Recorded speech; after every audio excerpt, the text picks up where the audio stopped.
कि reflection, explanation of reflection on basis of wave theory of light, है ना बेटा। रिफ्लेक्शन के फिनोमेना को हम एक्सप्लेन करेंगे वेव थ्योरी के कंसेप्ट से। चलिए ऐसा करते हैं, सबसे पहले तो हम ये प्लेन सरफेस बना देते हैं, यानी कि रिफ्लेक्टिंग सरफेस बना देंगे। और ये हम लोगों ने सीधा बना दिया, हाँ रिफ्लेक्टिंग सरफेस बन गया। अब हम क्या करेंगे, इस रिफ्लेक्टिंग सरफेस पे दो नॉर्मल बना देंगे जल्दी जल्दी। ये एक तो हमने ये एक नॉर्मल बना दिया, और इसी तरीके से ये हमारे पास दूसरा नॉर्मल हो गया। ठीक है, अब रिफ्लेक्टिंग सरफेस पे हम रे को गिराएंगे, दो पैरेलल रे को चलाएंगे। तो एक रे तो ये हमने चलाई, और ऐसे ही एक रे को हम इसी के पैरेलल चलाएंगे, और ये हम यहाँ पे स्ट्राइक कराएंगे, है ना। ठीक है, ये दोनों रेज क्या हो गई, पैरेलल हो गई। तो हम एरो का डायरेक्शन भी बना लेंगे, ये हमने एरो का डायरेक्शन बना लिया। और जैसा कि आप जानते हैं कि ये नॉर्मल जो है, इसको हम नॉर्मल को भी डिनोट कर देते हैं एज n1 और n2। ठीक, दो नॉर्मल भी बना दिए।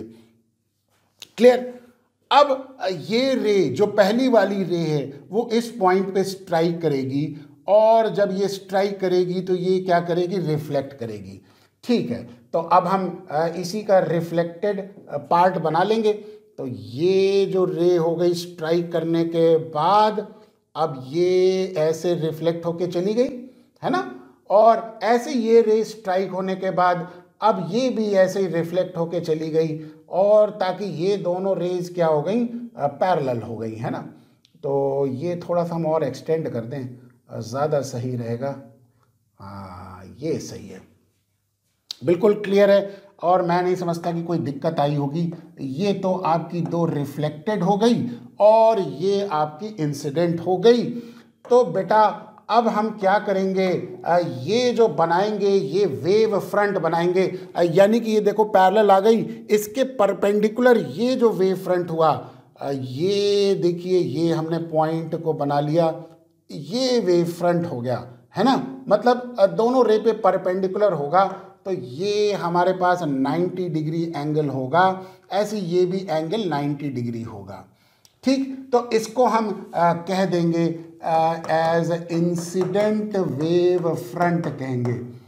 ठीक, तो ये आपका इंसिडेंट रे का जो वेव फ्रंट है वो ये हो गया, येलो कलर से बन गया। ऐसे ही अब यहाँ पे हम क्या करेंगे, बिल्कुल उसी तरीके से रिफ्लेक्टेड वेव फ्रंट बनाएंगे। तो बिल्कुल ऐसे ही ये हम अरे गड़बड़ा जाता है भाई, ये ले लेंगे। ये देखिए दोनों के परपेंडिकुलर हो गया ना, है ना। शर्त होनी चाहिए इन दोनों रे के परपेंडिकुलर हो, तो ये जो एंगल है ये 90 डिग्री होगा, ऐसे ही ये एंगल भी 90 डिग्री होगा। तो ये वाला जैसे इंसिडेंट वेव फ्रंट हो गया, वैसे ये वाला क्या कहलाएगा, रिफ्लेक्टेड वेव फ्रंट कहलाएगा। ठीक है, तो रिफ्लेक्टेड रे के परपेंडिकुलर जो वेव फ्रंट बना वो रिफ्लेक्टेड वेव फ्रंट बना, और इंसिडेंट रे के परपेंडिकुलर जो वेव फ्रंट बना वो इंसिडेंट वेव फ्रंट बना। अब हम ऐसा करेंगे, कुछ पॉइंट्स को मार्क कर लेंगे जल्दी जल्दी, और लाल कलर से कर लें ताकि आपको याद रहे। इसको हम मार्क कर लेंगे एज ए, इसको मार्क कर लेंगे बी, ये पॉइंट जो है ना, ये पॉइंट ए हो गया। और ऐसे ये पॉइंट आप मार्क कर लीजिए एज सी, और ये पॉइंट आप मार्क कर लीजिए एज डी। तो ये पॉइंट्स हम लोगों ने मार्क कर लिए ए बी सी डी। ठीक है, अब एंगल की बात करते हैं। ये देखिए इंसिडेंट रे हो गई, नॉर्मल के साथ जो एंगल बनाएगी एंगल ऑफ इंसिडेंस आई हो गया। ठीक, और जैसा कि आप देख सकते हैं कि ये 90 डिग्री हो गया, तो बेटा ये 90 माइनस आई होगा कि नहीं होगा। तो ये पूरा एंगल दोबारा से आई हो जाएगा, यानी कि येलो लाइन और ग्रीन लाइन के बीच का एंगल आई हो गया। बिल्कुल क्लियरली समझ में आ गया। ज्योमेट्री से आप देख सकते हैं कि अगर ये आई है, ये 90 माइनस आई है, मैंने लिखा नहीं है, तो ये दोबारा से एंगल आई हो जाएगा। ऐसे ही ये रिफ्लेक्टेड रे हो गई, तो नॉर्मल के साथ इसने जो एंगल बनाया ये एंगल ऑफ रिफ्लेक्शन आर हो गया। आर रिफ्लेक्टिंग एंगल हो गया बेटा, ध्यान रखिए, क्योंकि रिफ्लेक्शन की बात हो रही तो रिफ्लेक्टिंग एंगल हो गया। और ये वाला जो एंगल है 90 माइनस आर होगा। इसी प्रकार से आप देख सकते हैं ज्योमेट्री से ये पूरा एंगल आर हो गया, यानी कि येलो लाइन और ग्रीन लाइन के बीच का एंगल आर हो गया। ये हम लोगों ने पूरा रे डायग्राम बना लिया है। अब आप यहाँ पे समझिए कैसे क्या चीज़ें, कैसे हम लॉज ऑफ रिफ्लेक्शन को एक्सप्लेन करेंगे। तो पूरा रे डायग्राम तो हमने बना दिया है। अब आप यहाँ पे देखिए क्या क्या बातें सामने आती हैं। तो इसको वापस हम येलो कलर में कर दें, ठीक है। हियर अब सबसे बड़ी चीज़ देखिए, ये रे ए से कहां तक पहुंची, डी तक पहुंची। तो रे को ए से लेकर डी तक पहुंचने में टाइम लगा टी, मान लो टाइम लगा टी, और इस मीडियम में वेलोसिटी हो गई v1। तो here time taken to reach from, कहां से, ए से वेव को डी तक पहुंचने में जो टाइम लगा that is equal to T time. Hence क्या हो जाएगा, डिस्टेंस ए डी जो डिस्टेंस है वो v1 इंटू टी, जहां पे v1 क्या हो गया, स्पीड ऑफ लाइट, ठीक है, इन मीडियम, यानी कि जिस मीडियम में ये रे आ रही है उसी मीडियम में उसकी लाइट की स्पीड हो गई उसमें मीडियम के अंदर, ठीक है। ये बात तो क्लियर हो गई। तो ए डी बराबर किसके हो गया, v1t, और जो निकलता जा रहा है इसको लाल डब्बे में डालते चले, मजा आ जाएगा। हा, ये लाल डब्बे में डाल दिया, याद रहेगा कि हमने क्या क्या निकाला। अब देखिए जिस प्रकार से ए से डी तक जाने में उसको टाइम लगा t और डिस्टेंस बराबर v1t हो गया, बिल्कुल उसी तरीके से C से B तक देखिए जितना टाइम, देखिए ये रे पहले स्ट्राइक कर रही है, ये वेव यहां पे पहुंची, और जब ये वेव यहां पे पहुंची तो दूसरी वाली वेव कहां पे पहुंची, C पर पहुंची। ये वेव रिफ्लेक्ट होके कहां पहुंची, D पर, और ये जो C पर थी ये कहां पर पहुंची, B पर। तो टाइम टेकन अब C से लेकर B तक जो वेव पहुंची है वो भी सेम टाइम में पहुंची है। तो हम कह सकते हैं कि time taken by wave to reach from, कहां से, C से B तक पहुंचने में ये भी टाइम t लगा।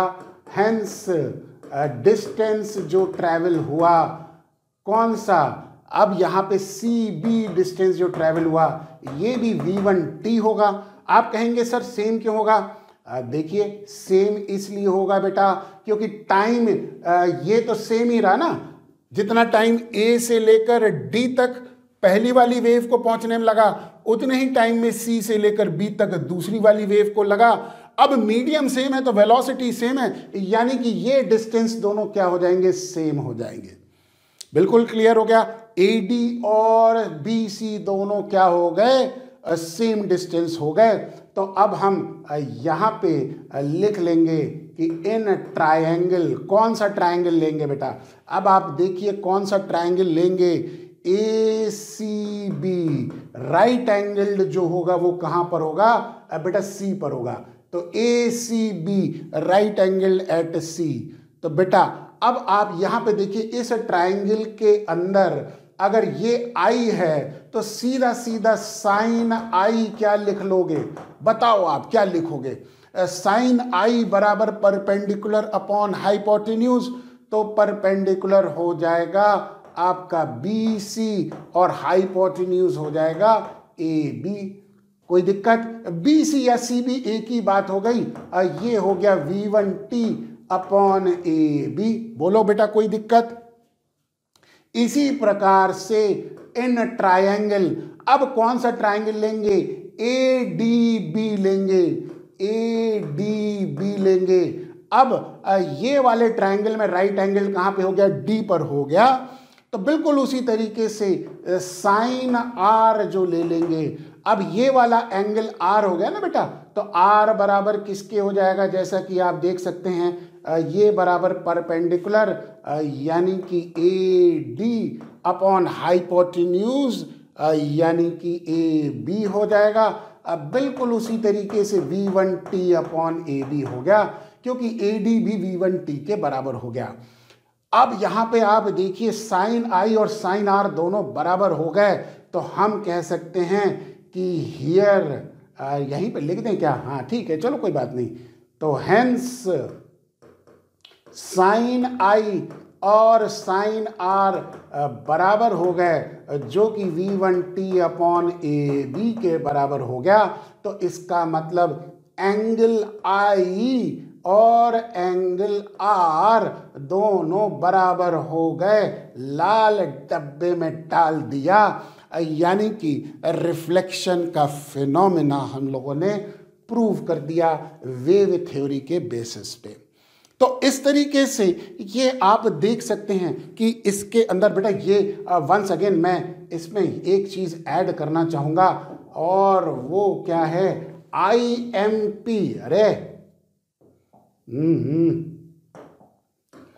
ये लिखना बहुत ज़रूरी है मेरे लिए, क्योंकि मैं जानता हूँ ये सारी चीज़ें बड़ी इंपॉर्टेंट हैं बेटा। या तो रिफ्लेक्शन का एक्सप्लेनेशन आएगा वेव थ्योरी के बेसिस पे, या रिफ्रैक्शन का आएगा, और ये पूरा आपको एक्सप्लेन करना है, ये रे डायग्राम बनाना है, और ऐसे ही आप यहाँ पे थ्योरी को एक्सप्लेन कर देंगे। बड़ा इंपॉर्टेंट थ्योरी और कंसेप्ट हो गया।